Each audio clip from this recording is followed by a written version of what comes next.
सुमित जी, करनाल से। राधे राधे महाराज जी।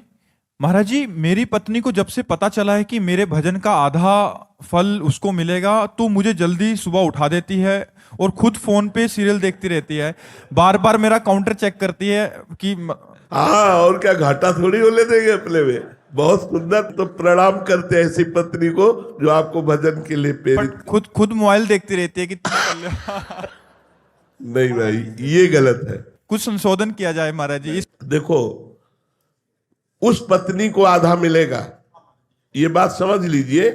जो पति के अधीन है और पति की सेवकाई में है, उसके लिए कोई परमेश्वर नहीं, उसके लिए कोई आराधना नहीं।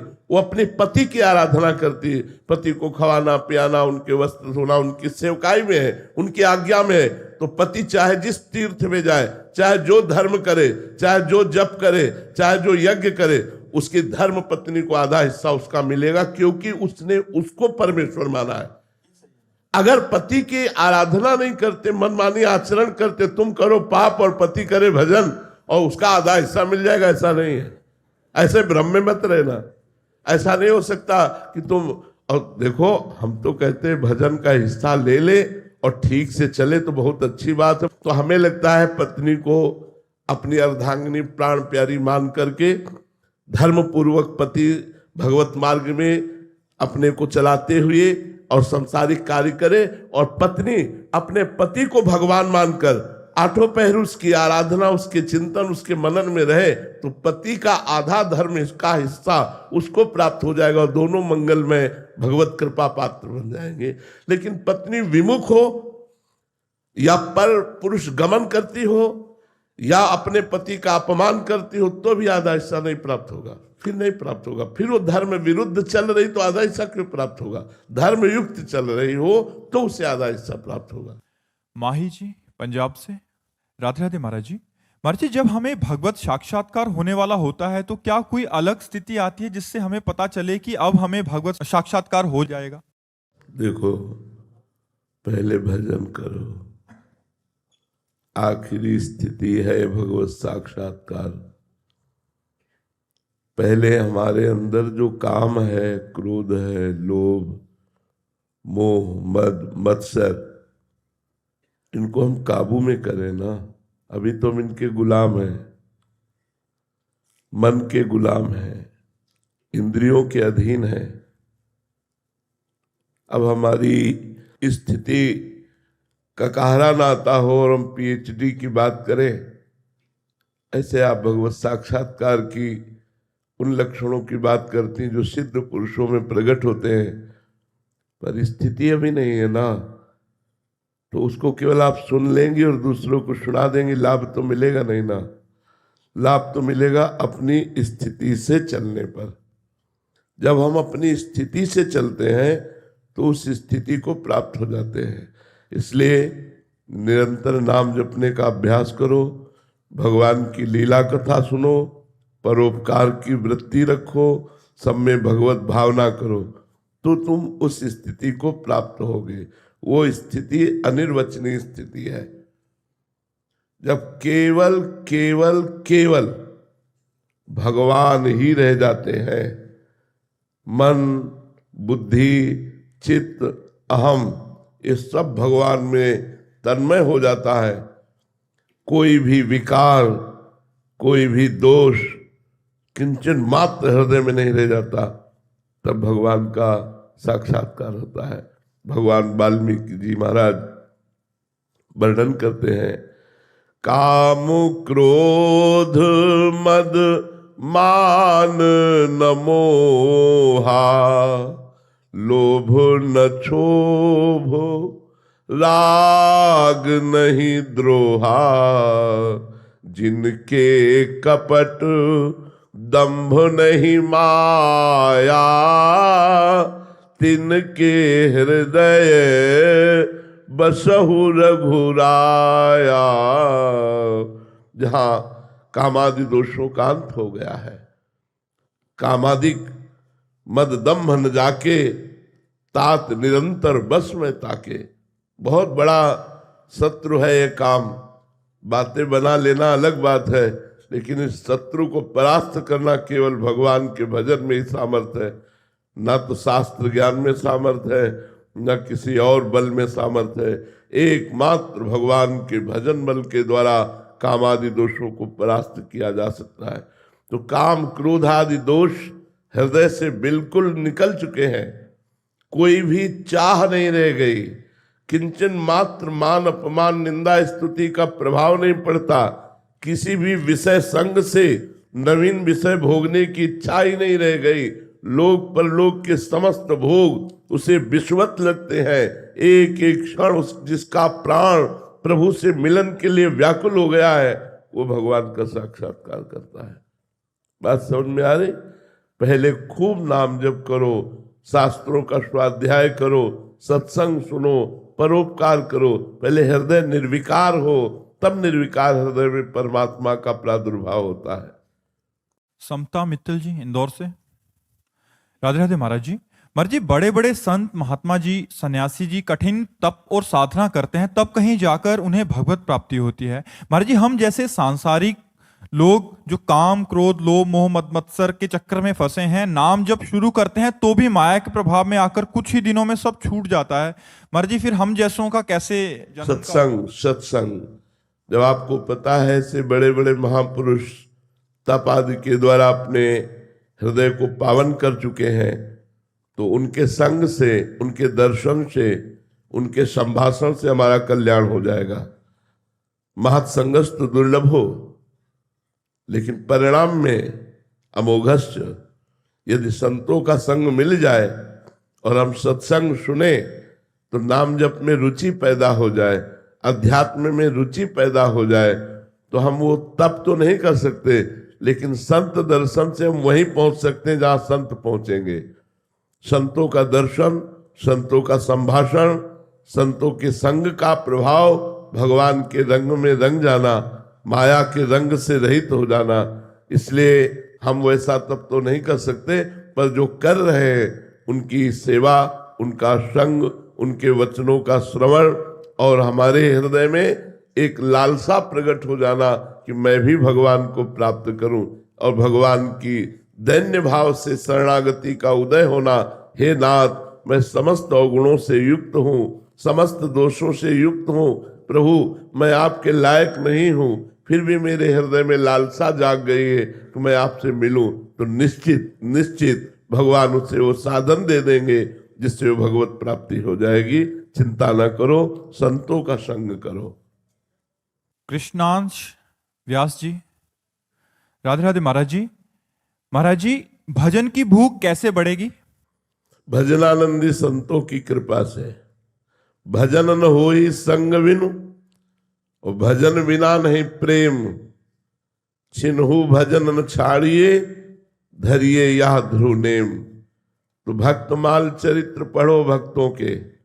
जब हम भक्तों का चरित्र पढ़ते हैं तो हमारे हृदय में वैसे ही लालसा जागृत होती, मैं कब भक्त बनूं, मेरे अंदर कब वैसा भजन चले। तो महापुरुषों के चरित्र पढ़ने से, भक्तों के चरित्र सुनने से, भजनानंदी संतों के संग से हमारे हृदय में भजन की लालसा जागृत होती है, और लालसा में फिर रुचि पैदा होती है, और रुचि से भगवान की प्राप्ति की विकलता होने लगती है। सब संसार काटने को दौड़ता है, ऐसा लगने लगता है। जैसे सांप को देखकर डर लगता है, ऐसे भोगों को देखकर डर लगता है भजनानंदी महापुरुष को। वो भाग पड़ता है संसार से अलग, अंदर से, भले बीच में संसार के ही बैठा हो, लेकिन वो अंदर से भागकर भगवान की शरण ले लेता है, भगवान के चिंतन में तन्मय रहता है। आधे क्षण के लिए भी प्रभु का चिंतन छूटने पर व्याकुल हो जाता है। बहुत सुंदर भजन बनता है जब भक्तों के चरणों का आश्रय ले लिया जाता है। इसलिए भक्त संग करो, भक्त चरित्र पढ़ो, और भगवान के नाम में हठ पूर्वक लगो। हठ पूर्वक लगोगे तो नाम में रुचि हो जाएगी, और बिना भजनानंदी संतों के संग से भजन हो ही नहीं सकता। जब तक संतों का संग नहीं होगा, भजन होगा ही नहीं। बड़ी कृपा है, जब द्रवहि दीन दयालु राघव तो साधु संगति पाई है। जब रघुनाथ जी, राम जी कृपा करते हैं तो संत संग प्रदान करते हैं। संत संग मिला कि जीवन की यात्रा बदल गई। जीवन का मंगल घड़ी वही, शुभ दिन वही जिस दिन संत मिल जाए। संत मिल गए, परम सुख की नींव पड़ गई। उसी दिन से हमारा मंगल हो गया। शास्त्रों में लिखा है, भगवत प्राप्त महापुरुषों का संग उसी को होता है जिसका आखिरी जन्म होता है। संत मिल गए, प्रमाण मिल गया कि मेरी संसार चक्र के अंतिम जन्म का ये जन्म है, अब जन्म नहीं होगा, क्योंकि संत मिल गए। भगवान की कृपा से संतों का मिलन होता है, संतों की कृपा से भगवान का मिलन होता है। बस हमें संत मिल जाए, हमें संत समागम मिल जाए। इसीलिए भगवान शंकर आदि ईश्वर कोटि के महापुरुष भी प्रभु से प्रार्थना करते हैं कि आपकी अनुपायनी भक्ति और सत्संग ये दो हमें मिल जाए। बार बार बर मांगहूं हर्ष देव श्रीरंग, पद सरोज अनुपायनी और भक्त सदा सत्संग। अनुपायनी भक्ति और सदा सत्संग, साधु महापुरुषों का संग। जी। सुंदर जी इंदौर से। राधे राधे महाराज जी। महाराज जी, जब हृदय में विकार हो और नाम जब भी चल रहा हो फिर भी जलन अंदर ही अंदर हो, क्रिया ना हो, इसके लिए महाराज जी क्या करें कि वही जलन बहुत काम की जलन है, बहुत जरूरी है जलन। वही जलन भस्म कर देगी इन विकारों को। बस चुप रहना, गलत ढंग से भोगना नहीं। जब नाम जप करते हो उस समय जो विषय स्फुरणा होती है, वो दबी हुई वासना ऊपर आकर भस्म हो रही है। हृदय जल रहा है, नाम जप हो रहा है, बहुत मंगल हो रहा है, तुम्हारे सारी दुर्वासनाएं भस्म हो जाएंगी। जो दुर्वासना मम सदा परिकर्षयन्ति, परत की परत हृदय में जमी हुई है, वो सब नाम के द्वारा भस्म हो जाएंगी। हाँ, स्फुरणा हुई, संकल्प बनाया और गलत क्रिया कर दी तो नवीन संस्कार बन गया, फिर समय लगेगा, फिर अनुभव में नहीं आएगा। रोज विषयों का भोग करो, 2-4 माला घुमा लो कि तो 27 वर्ष हो गए, 30 वर्ष हो गए। ऐसा कैसे? मटकी में छेद है, वो कभी भरेगी नहीं। चलनी में गैया दुहे और दोष दैव को दे। 27 वर्ष तो बहुत बड़ी वस्तु है भगवत प्राप्ति के लिए। तो ये लोग जो विषय सेवन करते हैं, मनमानी स्फुरणा हुई विषयों की, वैसे ही संकल्प बना लिया, विषयों का चिंतन करते हैं और 2-4 माला कर लेते हैं तो सोचते हैं हमें इतने वर्ष हो गए, 27 वर्ष। परमार्थ का मार्ग ऐसा नहीं। तो ठीक से चलो। देखो, गृहस्थी में धर्मयुक्त विषयों का भगवद अर्पण करके भोग करो और नाम जप करते हुए कर्म करो। कर्मों को भगवान को समर्पित कर दो, सहज सरल ढंग से भगवत प्राप्ति हो जाएगी। हमारी बात समझो, ये हम आपको बिल्कुल सिद्ध बात कहते हैं। गृहस्थी में सर्व विषयों का त्याग नहीं है, अधर्मयुक्त विषयों का त्याग है। अपनी पत्नी से प्यार करना ये धर्म है, लेकिन पराई स्त्री से ये अधर्म है। अपनी कमाई से लाकर के विषयों का सेवन करना धर्म है, लेकिन घूसखोरी, बेईमानी, चोरी, हिंसा आदि के द्वारा धन प्राप्त करके विषयों का सेवन करना अधर्म है। ऐसे ही धर्म पूर्वक यदि चलो और नाम जप करो, अपने कर्म भगवान को समर्पित करो, एक योगी को जो गति होगी वही तुम गृहस्थों को भी गति हो जाएगी। भगवान नाम में बड़ी सामर्थ्य है, पर मनमानी आचरण करे फिर ठीक नहीं रहता। मनमानी आचरण करने वाला भगवत मार्ग का पथिक नहीं हो सकता। तस्मात् शास्त्रम प्रमाणम ते कार्याकार्यो व्यवस्थितो। शास्त्र के अनुसार, संत जनों के अनुसार कार्य करे, तभी सिद्धावस्था की प्राप्ति होती है। योगेंद्र जी। राधे राधे महाराज जी। महाराज जी, मेरा प्रश्न गुरु और इष्ट को लेकर है। अपने इष्ट के प्रति हम नाम जप और भजन से अपना प्रेम व्यक्त कर लेते हैं, लेकिन गुरु के प्रति भय या संकोच के कारण उन्हें किसी बात का बुरा ना लग जाए, हम अपनी प्रेम भक्ति प्रकट नहीं कर पाते। महाराज जी, कृपया बताएं कि गुरुदेव की कृपा दृष्टि हम पर कैसे पड़े और हम क्या करना चाहिए हमें ऐसी स्थिति। गुरुदेव की आज्ञा का पालन। ये भय बना रहना निर्भय पद का सूचक है। जिसको अपने गुरुदेव से भय बना रहता है वो अभय होए जो तुम्हें डराई। जो गुरुदेव से डरता रहता है, माया उससे डरती रहती है। जो गुरुदेव के सामने नमन होकर के खड़ा रहता है, हिम्मत नहीं पड़ती कि मैं बोल सकूं, तो काल की हिम्मत नहीं कि उसका बाल विवाह का कर सके। एक बार हमारी तरफ एक संत थे, उनका बहुरंगी नाम रख दिया था गांव वाले लोगों ने, क्योंकि बहुत रंग के कपड़ों के टुकड़े जोड़कर वो पहनते थे और कबीरपंथी थे। अब क्या अपराध बना ये हमें पता नहीं, पर उनके गुरुजी वयोवृद्ध जो स्वयं चलकर डंडा नहीं उठा सकते थे, उन्हीं से कहा डंडा उठा के लाओ।